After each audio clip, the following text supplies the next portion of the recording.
नमस्कार प्यारे विद्यार्थियों, कैसे हैं आप सब लोग। जैसा आप जानते हैं उत्तर प्रदेश में लगभग 5 या 6 साल बाद आप लोगों के लिए उत्तर प्रदेश टेट यानी कि यूपी टेट की वैकेंसी आई है।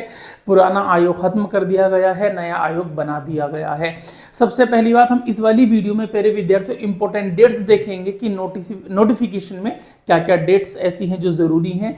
हम एग्जाम के सिलेबस के बारे में बात करेंगे, हम एग्जाम के पैटर्न के बारे में बात करेंगे और एलिजिबिलिटी के बारे में बात करेंगे कि आपकी योग्यता क्या है। आप प्राइमरी लेवल का फॉर्म फिल कर सकते हो कि आप ग्रेजुएशन जो है जूनियर लेवल का फिल कर सकते हो। सर मैंने बीएड किया है, सर मेरा एनसीटीई से कोई कोर्स है ना, सब के बारे में हम बात करेंगे। चलिए, तो सबसे पहली बात तो है कि ये जो आयोग ही बदल दिया गया है। हमारा जो माध्यमिक शिक्षा परिषद आयोग था, अब ये आयोग बदल करके उत्तर प्रदेश शिक्षा सेवा चयन आयोग कर दिया गया है प्रयागराज में। ये नोटिफिकेशन 2026 का पहला नोटिफिकेशन है शिक्षा विभाग की तरफ से इस आयोग का। इसका नाम ही notification number advertisement number 1 UP TET 2026 रखा गया है। चलिए प्यारे विद्यार्थियों, तो देखते हैं। सबसे पहले इसमें डेट्स दी गई हैं, कुछ डेट के बारे में आप लोग देख लीजिए। आप लोगों के लिए डेट बड़ी जरूरी है बच्चों। सबसे पहली बात है, ये नोटिस आप लोगों को देखने के लिए कब मिला, तो 20 तारीख में, 20 मार्च में आपको नोटिस देखने के लिए मिला था। दूसरी बात हो जाएगी प्यारे विद्यार्थियों, आपके फॉर्म जो है कब से फिल होंगे, तो फॉर्म आपके 27 मार्च से स्टार्ट हो जाएंगे और एक महीना जैसा कि चलते हैं, यानी कि 26 अप्रैल तक। तो 27 मार्च से आपके स्टार्ट हो जाएंगे, 26 अप्रैल तक फॉर्म फिल होंगे। दूसरा है, अगर आपको कुछ फॉर्म भरते समय गलती हो जाती है, कई बार डेट ऑफ बर्थ में, नंबर वगैरह चढ़ाने में, आपका मार्कशीट के अपलोड करवाने में, या mother name, father name, address, जो भी गलती हो उसको आप 1 मई तक आप सुधार सकते हैं। 5 दिन का समय आप लोगों को दिया गया है। इसके अलावा प्यारे विद्यार्थियों, आप लोगों का एग्जाम 2, 3 और 4 जुलाई में होगा। उसके लिए एडमिट कार्ड आपको 30 जून में आ जाएगा और आपका जो सिटी अलॉटमेंट है कि आपका एग्जाम कौन से शहर में होगा, वो आप लोगों को देखने के लिए 22 जून में मिल जाएगा, ताकि आप रिजर्वेशन वगैरह भी करा लें। वैसे बहुत ज्यादा दूर उत्तर प्रदेश टेट का एग्जाम सेंटर नहीं दिया जाता। चलिए प्यारे विद्यार्थियों, तो ये तो मेन डेट्स होगी हमारे सामने। आगे देखते हैं इसके अलावा और इसमें ऐसा क्या है हमारे लिए कि देखो, ये तो इसमें बताया गया है कि ये कब से कब निकला है, कैसे निकला है। हाँ जी, अनिवार्य योग्यता आप लोगों से पूछी गई है, मतलब आप लोगों को बताई गई है, क्या क्या बताया है। चलो भी, अच्छा इससे पहले आपको एक चीज़ और बता देता हूँ, ये जो OTR है ना विद्यार्थियों, बड़ा जरूरी है। OTR आप लोग करा दें। OTR होता है वन टाइम रजिस्ट्रेशन। ये उत्तर प्रदेश की जो ये वेबसाइट है ना आयोग की, इसमें एक ही बार होगा। आप इस बार करा लो और ये जीवन भर आपका काम करेगा, तो आप इसको करा लेना। क्योंकि कई बार क्या होता है ना, 72 घंटे बाद आपका फॉर्म फिल होता है, यानी कि 3 दिन बाद। तो अगर आप उसको आज या कल या परसों में कर लोगे तो 27 से पहले कर लेना। दूसरी बात है, अभ्यर्थियों की संख्या अधिक हो सकती है, आवेदन अधिक हो सकते हैं, क्योंकि कई साल बाद उत्तर प्रदेश टेट आप लोगों को देखने के लिए मिला है। और बीएड और डीएलएड करने वालों की संख्या में कोई खासी कमी तो आई नहीं है भाई, सारे कॉलेजेस लगातार फुल हैं। तो इस बार बहुत सारे बच्चे एडमिशन लेंगे, तो वेबसाइट में हैवी ट्रैफिक होना, हैंग हो जाना, या रात में 3 बजे फॉर्म भरना, ऐसी समस्याओं का सामना करना पड़ेगा। इसलिए OTR पहले करा लेना, ठीक है प्यारे विद्यार्थियों। तो OTR आपके सामने ये हो गया। चलो, इसके बाद OTR कैसे होगा, इसकी भी मैं एक वीडियो आप लोगों के सामने बनाऊंगा कि OTR कैसे करें। चलो, इसके बाद प्यारे विद्यार्थियों, फीस देखो। फीस में यार ये मामला इन्होंने थोड़ा गड़बड़ कर दिया है कि अगर आप प्राइमरी का पेपर देना चाहते हैं वर्ग 1 से 5, तो जनरल, ठीक है, मतलब जो सामान्य वर्ग के लोग हैं, जो जनरल वाले लोग हैं हमारे, वो EWS और OBC, इनके लिए 1000 रुपये है, और जो है 6 से 8 वर्ग के लिए भी 1000 है। SC ST के लिए फीस 500 रुपये है, और OBC जो दिव्यांग श्रेणी है, जो 40% दिव्यांग होते हैं उनके लिए, वैसे दिव्यांग के लिए यहाँ तो सबको मिलता है, 40% दिव्यांग को तो आधा घंटा एक्स्ट्रा दिया जाता है ना। चलो खैर, ये तो 300 रुपये आपको फीस दी गई है। लेकिन सर अगर हम दोनों फॉर्म फिल करना चाहते हैं, प्राइमरी भी जूनियर भी, तो यहाँ पर इन्होंने एक पॉइंट लिखा गया है, ये ऊपर था कि नीचे था, मैं देख रहा था। हाँ, ये लिखा गया है, देखो, जो अभ्यर्थी 1 से 5 तथा 6 से 8 कक्षा दोनों में शिक्षक पात्रता परीक्षा, यानी कि जो है जो टेट है टीईटी में प्रतिभाग करना चाहते हैं और जिसके लिए आवश्यक योग्यता भी वो रखते हैं, तो एक ही ऑनलाइन आवेदन में दोनों प्रश्न पत्रों के परीक्षा के चयन की सुविधा होगी। यानी कि एक ही फीस आप लोगों की कटेगी अगर आप दोनों फॉर्म फिल करोगे तो ये वाली बात आप लोग ध्यान रखना प्यारे विद्यार्थियों, ठीक है। चलिए इसके बाद आपके सामने देखो यहाँ पर योग्यताएं सारी वही हैं, आपने बीएड किया हो कि डीएलएड हो कि डीएड हो, ठीक है, कोई दिक्कत नहीं है, चाहे एनसीटीई का कोर्स हो। अच्छी बात है कि इस बार जो उत्तर प्रदेश में जो बीएड वाले बच्चे हैं उन लोगों को भी कह दिया गया है कि आप लोगों को जो है प्राइमरी में जो है फॉर्म फिल कर सकते हैं आप। तो बीएड वाले बच्चे प्राइमरी में फिल कर सकते हैं, जूनियर में तो आप लोगों को होता ही होता है अधिकार, ठीक है। तो ये साफ साफ लिखा है, देख लो, ये डीएलएड वालों के लिए लिखा है, बीटीसी 2 साल की या विशिष्ट बीटीसी हो गई, ठीक है प्यारे विद्यार्थियों, या देखो ये विशिष्ट बीटीसी हो गई, या अलीगढ़ मुस्लिम यूनिवर्सिटी के जो भी प्रोग्राम चलते हैं सबके बारे में कहा गया है। संचालित 2 वर्ष की बीटीसी होगी, एएमयू में जो डिप्लोमा इन टीचिंग होते हैं, एएमयू के जो मौलिम उर्दू की उपाधि होती है ना, तो ये सारी चीजें आपके सामने हैं। तो यहाँ तक कोई दिक्कत वाली बात नहीं होगी। बीएड वाले बच्चों आपके लिए खुशखबरी भी ये वाली है। इसके बाद कक्षा 6 से 8 के लिए सेम चीजें हैं, कोई दिक्कत वाली बात नहीं है। डीएलएड बीटीसी वाले सारे बच्चे, मतलब तो सारे बच्चे कभी भी कहीं भी भर सकते हैं। देखो डीएलएड बीटीसी के अंतिम वर्ष में शामिल, अच्छा ये चीज और कर दी गई है। पहले क्या था कि आप लोग देखिए, पहले यह था कि आपने डीएलएड या बीएड में अगर एडमिशन भी ले लिया तो भी आप फॉर्म फिल कर सकते हैं, फर्स्ट ईयर सेकंड ईयर का कोई सीन नहीं था। इस बार इन्होंने कह दिया है कि अंतिम वर्ष में आप लोग होने चाहिए। अब पता नहीं इसके बारे में क्या यहाँ से कोई नया रूल निकलेगा या क्या निकलेगा, भर्ती में पेंच पहले ही फंसा दिया उत्तर प्रदेश ने। सब टीचर ये बोल भी रहे हैं और ये बोलने वाली बात भी बच्चे भी जानते हैं। उत्तर प्रदेश के आयोग ने ढर्रा बना लिया है कि कोई भी भर्ती आएगी भैया सुप्रीम कोर्ट तो लेके जाएंगे, हाई कोर्ट तो लेके जाएंगे, पता नहीं जैसे चढ़ावा चढ़ाना है क्या, कुछ ऐसा सिस्टम लगातार चल रहा है। और ऐसा नहीं है कि वहां जो लोग इसको गाइडलाइन को बना रहे हैं उनको हमसे कम ज्ञान है या हम लोगों को अधिक ज्ञान है, अरे हमसे 10 गुना ज्ञानी वो लोग बैठे हैं, लेकिन पता नहीं क्यों भूल हो जाती है। अरे भाई 3 दिन बाद निकाल देते नोटिस, हमको क्या दिक्कत है, और 2-2 बार पढ़ लेते सारे लोग। चलो खैर, तो ये सारी चीजें आप लोगों के सामने यहाँ पर हो गई हैं, ठीक है। तो योग्यताओं में कोई खास बदलाव नहीं है, बस बीएड वालों आप लोगों के लिए खुशखबरी है। अब देखो यहाँ पर 6.3 पॉइंट था जिसके बारे में कह रहा था। यहाँ पर जो बच्चे बीएड किया हुआ है, मान लो मैंने बीएड किया है, मैंने प्राइमरी का फॉर्म फिल कर दिया, तो मुझे ज्वाइनिंग लेने के, और मेरा सिलेक्शन हो जाता है, तो ज्वाइनिंग लेने के 2 साल के अंदर ब्रिज कोर्स करना होगा 6 महीने वाला। और ये बात अगर आप पूछोगे कहाँ लिखी है, तो 6 के 3 पॉइंट में पढ़ लेना, ठीक है। ये लिखा है ब्रिज कोर्स आवश्यक है, ठीक है। देखो एनसीटीई से मान्यता प्राप्त संस्थानों से शिक्षा स्नातक यानी कि बैचलर ऑफ एजुकेशन यानी कि बीएड प्राप्त करने वाले अभ्यर्थी को प्राथमिक विद्यालयों में 1 से 5 में नियुक्ति हेतु विचार किए जाने पर शिक्षक के रूप में नियुक्त होने के 2 साल के अंदर एनसीटीई द्वारा मान्यता प्राप्त प्राथमिक शिक्षा में 6 महीने का एक ब्रिज कोर्स करना होगा। तो ये 6 महीने का ब्रिज कोर्स ये फंसा दिया गया है, लेकिन कोई नहीं, अब जो मिल रही है तो यार ये भी कर लेंगे। ये तो जो भी नहीं दे रहे थे भाई, है ना, फॉर्म ही नहीं निकल रहा था। अच्छा एक चीज और है सर, सुपर टेट कब आएगा, कुछ नहीं पता, अभी कुछ नहीं पता है सुपर टेट का। चलो भाई, तो ये सारी बातें आप लोगों के सामने होगी। फिर देख लेते हैं इन्होंने जो है एग्जाम पैटर्न कैसा रखा है। पैटर्न में कोई बदलाव नहीं किया गया है, वही 5 जो है आपके पार्ट कर दिए गए हैं पेपर के। जैसे पहला सीडीपी है, चाइल्ड डेवलपमेंट, है ना, बाल विकास, 30 सवाल आएंगे, 30 नंबर के होंगे। पहली भाषा हिंदी अनिवार्य होती है, 30 नंबर के आएंगे, 30 प्रश्न आएंगे, 30 ही अंकों के होंगे। दूसरी भाषा के रूप में इंग्लिश, उर्दू या संस्कृत में से कोई एक आपको चूज करनी होगी, सेम चीज होगी। गणित अनिवार्य है और आपका पर्यावरण अनिवार्य, ये तो सब अनिवार्य, मतलब अनिवार्य सारे हैं, बस यहाँ पर दूसरी लैंग्वेज के रूप में संस्कृत, इंग्लिश या उर्दू, इनमें से कोई एक आप जो है मतलब सेलेक्ट कर सकते हो आप, है ना। चलिए ये वाली बात होगी। अब आएगा पेपर सेकंड। पेपर सेकंड में आप लोगों को पता ही है क्या बदलाव होता है, बस नीचे वाला पोर्शन 60 नंबर का हो जाता है। लो भाई देखो यही आ गया प्यारे विद्यार्थियों, सीडीपी 30 नंबर की यानी कि 30 प्रश्न, पहली भाषा के रूप में हिंदी और दूसरी भाषा के रूप में उर्दू, संस्कृत या अंग्रेजी में से एनी वन, कोई एक। और फिर जो लास्ट पोर्शन है, या तो फिर आप मैथ और साइंस वाले स्टूडेंट होंगे या फिर आप जो है एसएसटी वाले स्टूडेंट होंगे, तो आपको आपके सब्जेक्ट से 60 प्रश्न देखने के लिए मिलेंगे। और अगर आप अन्य किसी से हैं तो फिर आप अपनी मर्जी से चूज कर सकते हैं, या तो आप एसएसटी चूज कर लीजिएगा या फिर आप मैथ्स को चूज कर लीजिएगा।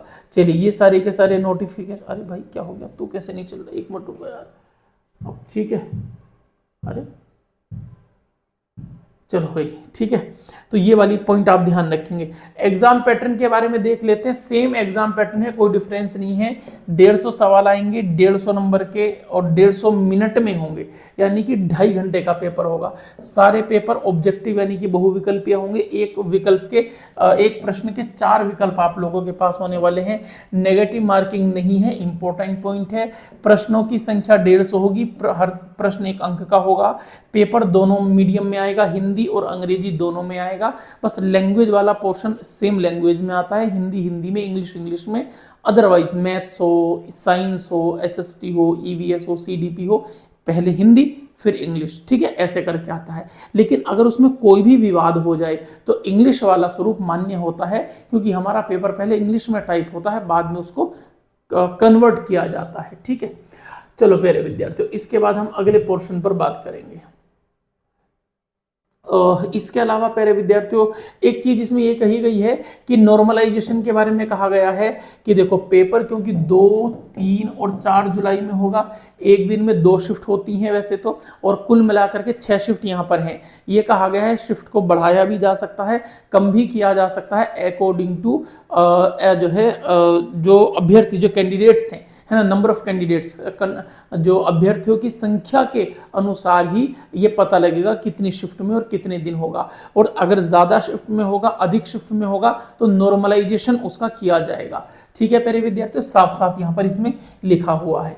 चलिए आज का वैलिडिटी में कोई समस्या नहीं है, वही वैलिडिटी है इसकी, आजीवन वैलिडिटी इसकी है, ठीक है। अच्छा, पास होने की कैटेगरी में उस नंबर में कोई अंतर है? कोई अंतर नहीं है। अगर आप जनरल कैटेगरी से आते हैं, ठीक है भाई, 150 में से 90 अंक आपको लाने, यानी कि 60%, ये सामान्य वर्ग वाले अभ्यर्थी हैं। और जो अदर स्टेट वाले बच्चे हैं ना भाई प्यारे विद्यार्थियों, अदर स्टेट आप सामान्य में आते हो। अब ये कहां पर लिखा, ये ना ऐसे नहीं लिखा होता, इसको ऐसे लिखते हैं कि आरक्षण का लाभ केवल उत्तर प्रदेश के मूल निवासी को मिलेगा। यानी कि इसका मतलब अगर आप मध्य प्रदेश, बिहार, राजस्थान, छत्तीसगढ़, हरियाणा या कहीं और से हैं, तो इसका मतलब है आप लोगों को आरक्षण का लाभ नहीं मिलेगा, तो आप ऑटोमेटिक जनरल में आ जाएंगे, ऐसे करके लिखा होता है। चलिए इसके अलावा SC, ST, OBC, EWS और जो स्वतंत्रता सेनानी, भूतपूर्व सैनिक, आश्रित कोटे वाले लोग होते हैं, जो दिव्यांग होते हैं, इन सब के लिए 82 नंबर लाने अनिवार्य हैं। लेकिन आप लोग अपनी 135 नंबर की तैयारी को लेकर के चलिएगा, क्योंकि अच्छा एक चीज और बच्चों बता देता हूँ, जो बच्चे जिनका यूपी टेट पहला क्वालिफाई है, क्लियर है, आप लोग भी तैयारी करें इसकी। आप ये ना समझे कि सर हमारा टेट तो पहला है तो हम सुपर टेट ही सीधा देंगे। दरअसल एक लंबा समय हो गया है आपको भी तैयारी किए हुए, क्योंकि अमूमन क्या होता है जब एग्जाम नहीं आता तो हम तैयारी भी नहीं करते। तो इसीलिए आप लोगों का वो जो कहते हैं ना हथियारों पर जंग लग गया है, तो वो सारे हथियार आपके जो है एकदम यूज में आ जाएंगे, तो आप बिल्कुल एकदम जो है मुस्तैद हो जाइएगा प्यारे विद्यार्थियों। चलिए इसके बाद यूपी टेट में अर्हता प्राप्त करने से किसी व्यक्ति के रोजगार का अधिकार, चलो ये तो नॉर्मल सी बात है प्यारे विद्यार्थियों। OMR शीट पर आपका पेपर होगा, यानी कि ऑफलाइन पेपर होगा, ऑनलाइन पेपर नहीं होगा, ठीक है, ये वाली बात भी आपको कही गई है, ठीक है। OMR की बात हो गई है प्यारे विद्यार्थियों। हाँ, अगर भाई किसी की 2 शादी जिसी ने कर रखी है ना, उसको जॉब नहीं मिलेगी, ऐसा कहा गया है नोटिफिकेशन में, तो शादी है कि करनी है उत्तर प्रदेश में, समझ लेना प्यारे विद्यार्थियों, कही गई है ये वाली बात। चलो खैर, ये वाली बात आप लोगों के सामने हो गई है। चलो यूपीटी, अच्छा वैधता वो मैंने आप लोगों को बता दी है, आजीवन है, यानी कि लाइफ टाइम है, सीधा सीधा लिखा हुआ है, ठीक है प्यारे विद्यार्थियों। चलो इसके बाद हम आगे देखते हैं अभ्यर्थियों के लिए महत्वपूर्ण जो है निर्देश कौन कौन से हैं। मतलब आरक्षण केवल उत्तर प्रदेश में ही मिलेगा, और अपनी श्रेणी का ही आरक्षण आप लें। EWS वाले तब लें जब वो EWS का सर्टिफिकेट बनवा लें, SC, SC, ST वाले। आरक्षण का लाभ उत्तर प्रदेश के मूल निवासी को मिलेगा, ठीक है। मतलब आप योग्य हैं आरक्षण के या किसी भी चीज के, किसी भी जो है अपनी अर्हता को क्वालिफाई करते हैं कि डिस्क्वालीफाई, इसका अंतिम निर्णय आयोग का होगा, ठीक है। दूसरी चीज यह है प्यारे विद्यार्थियों, हाई स्कूल अथवा समकक्ष उत्तीर्ण परीक्षा के प्रमाण पत्र में अंकित जन्म तिथि मान्य होगी। एक बात ध्यान रखना, अपने आधार कार्ड की डेट ऑफ बर्थ अगर गलत हो तो सही करवा लेना, क्योंकि आधार कार्ड में चलता क्या है, अगर आपका जन्म मान लो किसी बच्चे का 1998 में हुआ है तो 1/1/1998 लिख देते हैं, 2001 में हुआ है तो 1/1/2001 लिख देते हैं। आप अपनी मार्कशीट के अकॉर्डिंग करा लेना, अदरवाइज फिर पता क्या होगा, मार्कशीट पर डेट ऑफ बर्थ कुछ और है, आधार कार्ड पर कुछ और, आपको एंट्री देने से रोक दिया जाएगा। पैन कार्ड की भी हो जाए तो पैन कार्ड तो खैर सेम आती है, पैन कार्ड की तो सही आती है, क्योंकि पैन कार्ड के लिए आपको हाई स्कूल की मार्कशीट लगती है, ठीक है, वो जरूर करवा लेना प्यारे विद्यार्थियों। चलिए खैर, तो ये सारी बातें आप लोगों के सामने हो गई हैं, और तो ये तो सारी बातें मैंने आप लोगों को बता दी हैं प्यारे विद्यार्थियों। और क्या है इसमें, बाकी तो ऐसा कुछ खास नहीं है। हाँ, ये इंपॉर्टेंट दिया गया है, कुछ इश्यूज हैं आप लोगों के सामने। अगर आपको टेक्निकल सपोर्ट चाहिए, एप्लीकेशन रिलेटेड इशू आ रहे हैं कि सर फॉर्म फिल करने में दिक्कत है, तो इस नंबर पर आप कॉल करें। ये नंबर आपका 9 बजे से, सुबह 9 बजे से शाम 6 बजे तक लगेगा। 27 तारीख के बाद ही आप इस पर ट्राई करेंगे, ठीक है। और यहाँ पर आप क्या कर सकते हैं, ईमेल कर सकते हैं। जवाब कितना आएगा ये तो बाद में देखा जाएगा। अगर आपको पेमेंट रिलेटेड कोई इशू है कि सर पेमेंट कट गया, क्लियरेंस नहीं मिल रहा, या पेमेंट में जो है मतलब अंडर प्रोसेस आ रहा है, जो भी चीज़ें हैं, उसके लिए आप SBI की हेल्पलाइन पर कॉल करेंगे, 24/7 चलती है। और ये SBI की आपको ईमेल ID दे दी गई है। और अच्छा, दूसरा ICICI बैंक का भी है, यहाँ पर 4 नंबर आपको दिए गए हैं, और ये आपको ईमेल ID 2 दे दी गई है। अगर आपको कमीशन से कोई पॉइंट, आपको ऐसा है कि कमीशन से कोई पॉइंट चाहना है या कोई उनसे मालूम करना है, तो उसके लिए भी आप लोगों को नंबर दिया गया है। ये 10 से 5 तक के लिए नंबर है, और ये आपको दी गई है ईमेल ID, आप मेल कर सकते हैं। सारी चीजें आप लोगों के सामने में प्यारे विद्यार्थियों बता रहा हूं। तो भाई देख लो, शादी वालों को दिक्कत जिनको होती है, ऐसे पुरुष अभ्यर्थी जो विवाहित हैं तथा जिनकी एक से ज्यादा पत्नियां जीवित हैं, अथवा ऐसी महिला अभ्यर्थी जिसने एक ऐसे पुरुष से विवाह किया है जिसके पहले से ही एक जीवित पत्नी है, पात्र नहीं समझे जाएंगे बशर्ते राज्यपाल महोदय द्वारा उस उक्त प्रतिबंध में कोई मुक्ति ना दी गई है। तो राज्यपाल से लिखवा के लाओ जी, मेरी वाली ज़्यादा स्पेशल है ना। तो अगर नहीं तो बेटे बिल्कुल भी नहीं, ठीक है। अच्छा, कुछ बच्चे कहेंगे सर चलो छोड़ो अगले पॉइंट पर बात करता हूँ बेटे। ऑनलाइन आवेदन हो गया, ठीक है। ऑनलाइन आवेदन में कोई भी चेंज नहीं हो सकेगा 1 मई के बाद, ये कही गई है बात। चलो, और कुछ ऐसा खास पॉइंट अब आगे देखते हैं, आगे कुछ पॉइंट और हैं आप लोगों के सामने। चलो भाई, अब ये यहाँ पर सर्टिफिकेट आ जाएगा। अगर आपको SC ST वाला सर्टिफिकेट है तो ये वाला सर्टिफिकेट आपको बनवाना होता है ना। अगर आप जो है OBC का जाति प्रमाण पत्र बनवाना चाहते हैं तो ये सर्टिफिकेट आप लोगों को दे दिया गया है, ठीक है भाई। तो ये सारे सर्टिफिकेट आपको दिए गए हैं स्वतंत्रता सेनानी का। चलो, तो ये मैंने आप लोगों को बता ही दिया अभी। Exam pattern, CDP 30 number, Hindi 30 number, दूसरी लैंग्वेज 30 नंबर, मैथ 30 नंबर, और पर्यावरण 30 नंबर, 30 नंबर और 30 प्रश्न, ठीक है। ये फर्स्ट पेपर है। सेकंड पेपर में हिंदी 30 नंबर की आएगी, CDP 30 नंबर की आएगी, और प्यारे विद्यार्थियों पर जो है हिंदी, CDP और दूसरी लैंग्वेज, और बाकी 60 नंबर में या तो मैथ साइंस या फिर SST। बाकी पूरा सिलेबस है। सिलेबस में हर सब्जेक्ट में इस बार पेडागोजी जोड़ दी गई है। देखो, जैसे ये CDP है तो CDP तो आप लोगों को प्यारे विद्यार्थियों पूरी है। अब देखो, जैसे हिंदी है तो मैं दिखा देता हूँ प्यारे विद्यार्थियों, ये हिंदी, तो हिंदी वर्णमाला, मेल वगैरह ये सारी चीजें हो गई यहाँ पर। अब इसमें है ना, यहाँ पर CDP जोड़ दी गई है हिंदी में। देखो, जैसे आपका ये कवि की रचना, ये तो थोड़ा सा साहित्य वाला पोर्शन आ जाता है। अधिगम, अर्जन, भाषा अध्यापन के सिद्धांत, सुनने बोलने की बातें, मौखिक लिखित विचार, है ना, भाषा मतलब भाषा भाषी कक्षा हो गई, भाषा कौशल हो गए, सुबोपोली, है ना, यानी कि कौशल, वैसे भाषा कौशल में आते हैं ये भी, है ना, अध्ययन, अध्यापन और अधिगम की सामग्री और उपचारात्मक अध्यापन। सेम इंग्लिश में दी गई है, सेम संस्कृत में दी गई है, सेम आपको दी गई है उर्दू में। बाकी सिलेबस के लिए एक वीडियो मैं आप लोगों के लिए स्पेशल करने वाला हूँ। एक स्पेशल सूचना आप लोगों के लिए है, वो ले लो, आपका मन बड़ा खुश हो जाएगा मेरे विद्यार्थियों। अगर आप लोग UP टेट की तैयारी कर रहे हैं या TGT PGT किसी भी एग्जाम की, तो फिलहाल तो मैं UP टेट को केंद्र में रख लेता हूँ आप लोगों के। अगर आप UP टेट की तैयारी कर रहे हैं तो UP टेट के एग्जाम में क्या क्या आता है जी। UP टेट हिंदी की अगर मैं बात करूं तो UP टेट की हिंदी आप लोगों को मैं कंप्लीटली फ्री पढ़ाऊंगा। हिंदी बिल्कुल फ्री होगी इस वाले चैनल पर। A to Z चीजें फ्री करवाने वाला हूं, 1 रुपया नहीं लूंगा, 1 रुपया भी, नोट्स भी फ्री मिलेंगे, ठीक है। फ्री क्लासेस इसी चैनल पर आप लोगों को मिलेंगी और फ्री नोट्स, बस आप चैनल सब्सक्राइब कर लीजिएगा, बाकी सारी जिम्मेदारी मेरी है। फ्री नोट्स आप लोगों को मिलने वाले हैं। सर हिंदी में आप क्या पढ़ाएंगे? भाई हिंदी में इन्होंने कहा कि हम 3 चीजें देंगे, ये 3 चीजों के लिए इन्होंने बोला है। इन्होंने कहा है कि हिंदी में आएगा आपका व्याकरण, ग्रामर, हिंदी में आएगा साहित्य, जो कि बहुत थोड़ा आएगा, साहित्य का छींटा आएगा, साहित्य, और दूसरा मतलब सॉरी तीसरा प्यारे विद्यार्थियों जो आएगी जो है पेडागोजी, ठीक है।